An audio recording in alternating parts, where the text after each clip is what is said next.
네, 여러분 안녕하세요. 오랜만에 또 인터뷰 시간을 가집니다. 바이블레이션 김윤기 목사입니다. 오늘은 특별한 분들 두 분을 만났습니다. 혹시 여러분 고양시에 가면 화평교회라고 있는데 아실지 모르겠습니다. 고양시에서는 많이 알려진, 아니 한국교회 전체가 알만한 교회입니다. 우리 최상태 목사님 제 옆에 계시거든요. 우리 교회와 우리 목사님 소개 좀 듣도록 하겠습니다. 네, 저는 흩어진 화평교회를 담임하고 있는 최상태 목사입니다. 정말 반갑습니다. 네, 저는 우리 최상태 목사님에 이어서 2대 위임 목사로 화평교회에서 섬기고 있는 김정민이라고 합니다. 화평교회가 제가 알기로 가정교회로 유명하거든요. 근데 이 가정교회가 처음부터 시작된 건 아닌 걸로 알고 있습니다. 혹시 목사님 어떻게 해서 이 가정교회로 하게 되었는지 좀 얘기해 주실 수 있을까요? 네, 원래 우리는 이제 개척 초기부터 사람 세우는 제자훈련 사역에 아주 집중해 왔습니다. 그 결과로 인하여 교회가 아주 든든히 평안하게 세워져 갔지만 이 훈련된 평신도 사역자들이 영양껏 마음껏 자기가 가지는 자나 또 시간이나 물질이나 참 그 나라 그 영광을 위해 드릴 수 있는 최고의 환경이 뭘까 많이 고민하다가 바로 이 훈련된 리더에게 사역을 위임하고 나는 그 훈련된 리더들에게 사역을 집중해서 정말 이 시대 주님이 찾으시는 교회, 성경에서 말하는 교회, 밖으로 나가는 그런 교회를 세우고 싶어서 가정교회가 시작이 됐습니다. 그 목사님이 처음에는 이제 교회를 개척했는데 처음부터 가정교회를 하신 건 아니신 거죠? 그렇죠. 하다가 이제 제자훈련 하다가 네. 가정교회를 이렇게 시스템을 바꾸신 건가요? 혹 그런 말을 많이 하는데 저는 사실 가정교회 하는 목사다 이렇게 더 많이 하는 것 같은데 오히려 저는 제자훈련하는 목사다 이런 말을 정말 더 좋아합니다. 왜냐하면은 이 가정교회 이 소그룹의 생명은 훈련된 리더에 달려 있기 때문에 훈련되지 않은 소그룹 리더가 뭐 가정교회를 한다, 셀 리더를 한다 할 때는 그런 참 상당한 문제성이 참 많이 있습니다. 따라서 이 가정교회로 전환했다 그런 말도 제가 굉장히 싫어합니다. 왜냐하면은 이 가정교회, 화평교회 가정교회의 특성은 제자훈련을 기초로 한 가정교회이기 때문에 그렇습니다. 그래서 제자훈련과 가정교회는 따로따로가 아니라 유기적 불가분의 관계에 있다. 바로 제자훈련을 기초로 한 가정교회가 바로 화평교회, 가정교회의 특성 중에 하나입니다. 그러면 목사님 처음부터 제자훈련을 개척 초기부터 하셨던 거네요? 그렇죠, 지금. 그래서 가정교회 지금까지 해온 사역이 벌써 35년째 변함없이 안식년 가질 때 한 학기에는 한 번도 쉬어본 적이 없고 또 가정교회를 하면서 제자훈련에서 가정교회로 전하는 것이 아니라 오히려 가정교회 하면서 더 제자훈련을 열심히 했습니다. 그러면 목회의 가장 기본 틀은 제자훈련에 있었네요. 박하는 목사님의 그 제자훈련 맞습니다. 아주 근데 한국교회가 요즘에 셀운동, 소굴운동 뭐 일어난다고 하지만 그 얼마 가지 못하고 폐쇄되고 또 나약해진 이유가 그 소그룹의 가정교회 생명인 훈련된 리더들에게 집중하지 않기 때문이라고 생각합니다. 그래서 저는 이 소그룹 지도자들, 가정교회 지도자들에게 목회의 에너지를 70% 이상 그들에게 집중하고 있습니다. 그럼 목사님 바로 궁금한 게 생기거든요. 그동안에 이렇게 제자훈련하고 가정교회 하셔서 거둔 열매가 있으실 것 같아요. 뭐 이루다 말할 수가 없는 것 같아요. 무엇보다도 이 가장 총무들, 가정교회 소그룹 지도자들의 변화와 성숙이 이루어졌다는 사실입니다. 저는 참 사람이 그리스도 예수님 안에서 예수 만나고 나면 변화된다고 그러잖아요. 근데 저렇게까지 변화될 수가 있는가? 저렇게까지 이 평신도 사역자가 목회자 같은 그런 정도로 이렇게 바꿔지는가? 바로 이 훈련에서 사역을 위임해 보니까 그것이 아주 절실히 나타나더라고요. 그래서 훈련에서 끝나지 않고 봉사를 할 수 있도록. 그렇죠. 사역을 하게 할 때 엄청난 변화와 성숙이 이루어진다. 그래서 이 가정교회를 통해서 얻은 축복 중에 첫 번째로 꼽을 수 있는 것은 평신도 동역자들이 많이 탄생되었다고 하는 사실입니다. 우리 최상태 목사님이 화평교회를 개척하셔서 지금까지 이렇게 이루신 열매에 대한 얘기를 해주셨는데요. 우리 옆에 계신 우리 김정민 목사님은 제가 알기로 이제 목사님의 후임 목사님으로 화평교회에 오시게 됐는데 목사님 어떠세요? 화평교회 보니까 네. 화평교회는 어떤 교회인가요? 네, 제가 이제 15년 전에 예. 화평교회 전도사로 이렇게 윤영무 전도사로 와서 7년간 부교육자로 이렇게 목사님 옆에서 이렇게 사역을 돕고 또 평신도 사역자들과 함께 기쁨으로 사역을 했었는데 또 이렇게 담임으로 올 줄은 몰랐습니다. 목사님 추천해 주시고 또 성도들이 허락을 득해서 이렇게 오게 되었는데 이제 담임 목회 4년 차에 있습니다.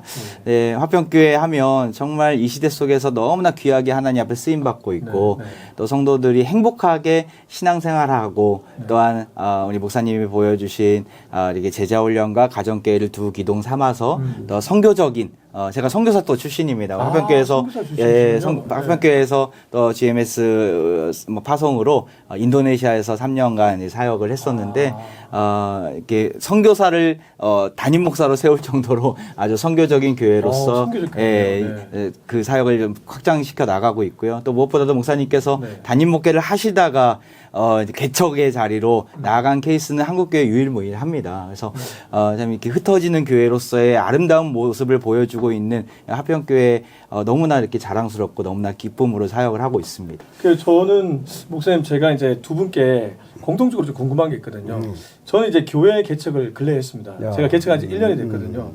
아마 이 영상을 보시는 분들 중에도 뭐 개척교회 목사님들도 보실 가능성이 있거든요. 그런 분들에게 고민은 제자훈련 좋고 뭐 가정교회 좋은데 우선 이 개척교회는 생존의 문제에 바로 부닥치거든요. 그래서 부득이하게 뭐 이중직을 한다든가 사모님이 일을 한다든가 여러 가지 이제 일이 이루어지는데 그러다 보니까 아까 뭐 목사님 강의를 들어보니까 본질에 더욱 집중해야 된다. 그럴 때일수록. 근데 이 본질을 알지만 자꾸 현실적인 문제 때문에 타협하게 되거나 아니면 실제적으로 가시적인 열매가 없다 보니까 답답할 때가 있거든요. 목사님은 혹시 그런 거를 어떻게 극복하셨고 현재 화평교회는 그걸 어떻게 지금 이루어 나가고 있는지 좀 궁금합니다. 사실 이 본질에 충실할 때 하나님께서 필요한 공간도 주시고 필요한 물질도 주시고 또 필요한 그 사람도 보내신다. 이것이 믿음이 부족했군요. 너무 이제 우리 열악한 환경에서 목회하는 목사님들에게 네. 좀 피상적이고 관념적인 얘기 같지만 오히려 저는 35년의 목회 고백 속에서 이 말밖에 드릴 것이 없는 것 같습니다. 왜 성경에 하나님 나라를 구하라 그리하면 이 모든 걸 너에게 더하시리라. 아멘. 그리고 나는 하나님이 안 주시면 안 하고 주시면 주신다. 이제 한다. 이런 어떤 캐치프레이즈 저 나름대로 가지고 있습니다. 그러나 이제 참 하나님께서 준비된 그런 사람을 쓰신다. 준비된 또, 사람. 준비된 사람에게 사랑하는 양떼를 보내신다. 그래서 감히 좀 우리 사랑하는 동역자 우리들에게 말씀드리고 싶은 것은 참 지금 이 시대에 얼마나 참 목회하기가 힘듭니까? 어떻게 보면 100%안 된다 이렇게 표현해도 과언이 아닐 것이다. 그런 생각이 많이 되어집니다. 그렇지만 하나님께서는 우리 자신이 그래서 저는 제자훈련과 가정교회 소그룹 또 선교 지향적인 공동체 이것을 목회의 새 기둥으로 삼고 지금까지 달려왔고 지금도 달려가고 있고 앞으로도 그렇게 달려갈 것입니다. 저는 다시 목회를 해도 지금처럼 할 것 같다. 왜냐하면 이렇게 하니까 교회도 커지고 부흥되고 뭐 또 그래서는 게 아니라 이게 바로 성경에서 말하는 교회의 모습이고 또 본질의 목회고 그래서 이렇게 할 때 뭐 제대로 하지도 못했지만 하려고만 몸부림쳐 왔는데도 하나님께서는 큰 건물도 주시고 또 좋은 평신도 사역자들도 보내주시고 또 나타나는 열매도 너무나 커서 한국교회와 세계교회를 섬기는 그런 영광스러운 그런 은혜를 복을 저에게 또 우리 화평교회에 주신 것 같습니다. 그래서 저는 다시 태어나도 다시 목회해도 지금처럼 할 것 같다. 이게 제 어떤 목회의 고백입니다. 그래서 저는 목사님 말씀 듣고 이렇게 머릿속으로 정리를 해보니까 목사님 목회에 뭐 너무 큰 열매들 평신도 지도자들도 있고 가정교회도 있고 있지만 저는 옆에 계신 우리 김정민 목사님이 너무 큰 열매 같으세요. 왜냐하면 바울에게 디모데 영적 아들이 있었던 것처럼 목사님의 그런 제자 훈련에 기초한 가정교회 또 선교적 교회 그래서 선교사로 직접 파송도 되셨으니까 어떠셨습니까? 이 모델을 그대로 선교지에서 한번 적용해 보셨어요? 네. 저도 네. 이제 사실은 뭐 여러 나라들을 고민을 했었는데 목사님하고 이제 앞으로 전략과 또 여러 가지 방향들을 말씀을 나누다가 인도네시아 이제 깔리만탄의 객가의 교단이라고 있습니다. 다약 쪽을 대상으로 하는 교단이고 한 3,000개의 교회를 세운 교단인데 네. 그 교단에서 우리 교회 가정교회를 보고 좀 배우고 싶은 마음들이 크더라고요. 그래서 목사님도 가셔서 강의도 하시고 저도 가서 세미나를 연 적이 있었는데 내가 여기 와야 되겠다. 왜냐하면 제가 7년 동안 배웠던 것들이 가정교회 제자훈련인데 이분들이 그것을 그토록 열망하고 건강한 교회를 세우기를 소망하고 있으니까 네. 제가 그 사역에 함께 동참하고 싶은 마음으로 목사님과 네. 나누다가 목사님께서 이렇게 파송의 길을 열어주셔갖고 이렇게 가게 되었는데 뭐 거기서 신학생들을 교육하고 또한 그 조직되어 있는 노회의 목회자들을 이렇게 섬기면서 이분들이 가정교회 사역에 대해서 너무나 열망이 크고 너무나 잘 배워 가시는 모습들이 네. 정말 너무 기뻤었고 제가 여기서 배웠던 걸 가지고 선교를 할 수 있었으니까 네. 그것만큼 더 효과적인 방법이 또 있을까 할 정도로 기뻤습니다. 이제 여쭤본 이유가 사실 어떤 분에게는 통하는데 어떤 분에게는 안 통하는 그런 것들이 많잖아요. 근데 이 가정교회, 제자훈련에 기초한 가정교회는 보편적으로 거의 다 네. 열매를 맺는 사역인 것 같아서 한번 여쭤봤습니다. 네. 이제 정리를 마지막으로 해야 될 것 같습니다. 저 이 얘기를 좀 꼭 하고 싶습니다. 네. 제자훈련 혹은 가정교회도 재생산이 없는 제자훈련은 정말 의미가 없다고 재생산이 생각하는 없는, 네. 슬로건의 하나에 지나지 않는가 이런 생각이 되어집니다. 이번 그 세미나에서도 아마 이렇게 참여한 분들이 강하게 느끼는 게 바로 우리 교회 출신의 우리 김정민 목사님과 같은 그런 동역자들이 계속 강의를 했다는 사실입니다. 제자훈련, 네. 가정교회. 보았습니다. 예. 그리고 또 한 가지는 이번에도 인도네시아에서 어떻게 보면은 그 엘다라니 목사님과 세 분이 왔습니다. 그분도 우리 교회가 네. 13년 동안 인도네시아와 MOU를 맺어 그 객가 교단과 MOU를 맺어서 그분이 가정교회 쪽으로 박사학위를 받았어요. 그래서 이분이 이제 거기에서도 엄청난 이 가정교회 이 사역을 하고 있고 네. 오늘 또 바로 와서 강의를 하게 되어지고 네. 또 다른 교회 성공 사례 발표한 목사님들도 우리 가정교회 와서 훈련받고 가서 아주 좋은 훌륭한 가정교회를 이룬 분들이 또 이 사례 간증을 하고 그리고 우리 교회 출신들 목사님들은 다른 교회에서 부목사님이 있었던 분들도 많이 있지만 그분들 또 꼭 보면 우리 교회에서 배웠던 돌아가서 현장에서 보면 제자훈련과 가정교회 또 선교 지향적인 그래서 이런 모습을 보면서 참 하나님이 은혜 주셔서 예수님 내가 하셨던 했던 사역 그대로네요. 예수님 하셨던 사역 그대로. 네. 예, 부족하게 예수님하고 참 비유한다는 게 죄송하긴 하지만 자 그런 부분이 저에게는 큰 축복이고 영광이고 하나님 앞에 감사할 것밖에 아무것도 없습니다. 목사님 너무 많이 이야기했지만 이제 영상 보고 안 들으 다음에 이 세미나 오시면 더 구체적으로 지금 여기서 다 말하지 못하는 것들 알게 되실 겁니다. 마지막으로 근래에 목사님이 분립 개척을 하신 걸로 알고 있어요. 원래 일반적으로 담임 목사님이 다시 개척을 하는 경우는 극히 드물고 우리 한국 교단에 지금 굉장히 선구자적인 역할을 하신 거죠. 분당 우리 교회에서 뭐 29개 개척을 했지만 담임 목사님이 직접 나온 거는 저는 이 하평교회가 거의 뭐 최초 같은데요. 어떻게 해서 이런 결단을 내리시게 됐고 향후 혹시 김정민 목사님 이 바톤을 이어서 계속 그러한 계획을 갖고 계시는지 그것도 한번 여쭤보고 그건 싶습니다. 비밀일 텐데 사실 저는 한국 교회 지도자들에 대해서 또 한국 교회 성도들에 대해서 신학교 때부터 참 고민을 진짜 많이 했습니다. 한국 교회가 이래서는 안 된다. 또 우리 성도들이 세상 속에서 이래서는 안 된다. 참 세속화되어져 가고 또 인본주의화 되어져 가고 공리주의에 빠져지고 그런 부분들이 정말 마음 아프더라고요. 근데 그 반은 현재도 변하지 않습니다. 참 세상 속에 영향력을 줘야 할 한국교회 혹은 지도자들 혹은 성도들 이게 나의 책임이고 우리의 책임이다. 이번에도 참 이게 지나가는 우스운소리 같지만은 목사님들에게 나를 포함해서 제발 좀 딴짓 좀 하지 말자.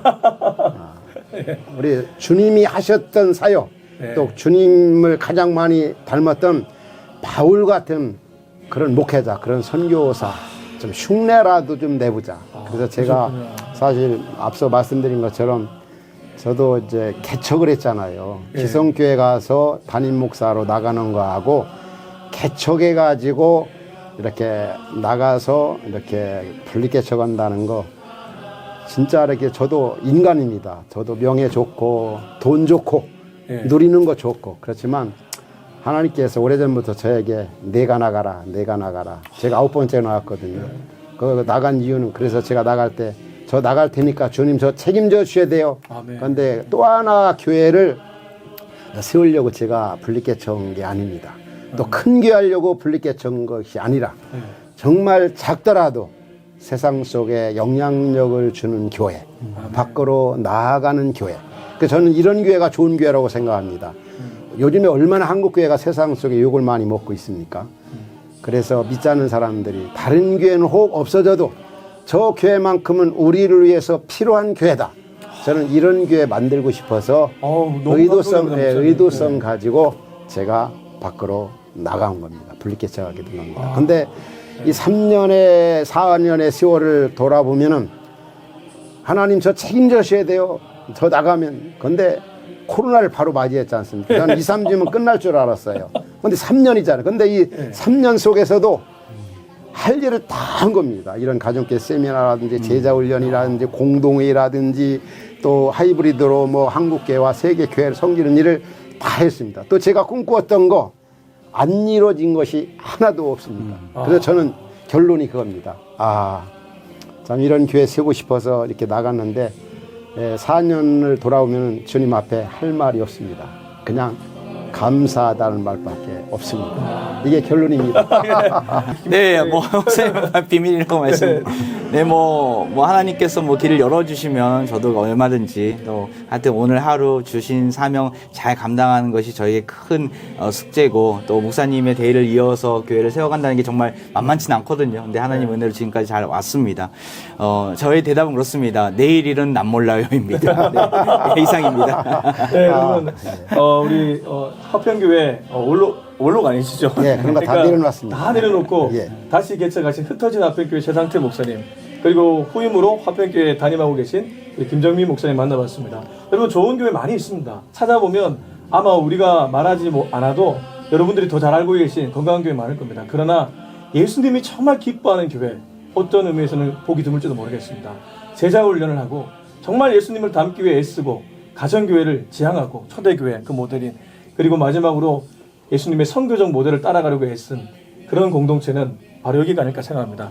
여러분 궁금하시면 다음에 가정교회 세미나 오십시오. 자 감사합니다. 네, 감사드립니다. 감사합니다. 감사합니다. 네.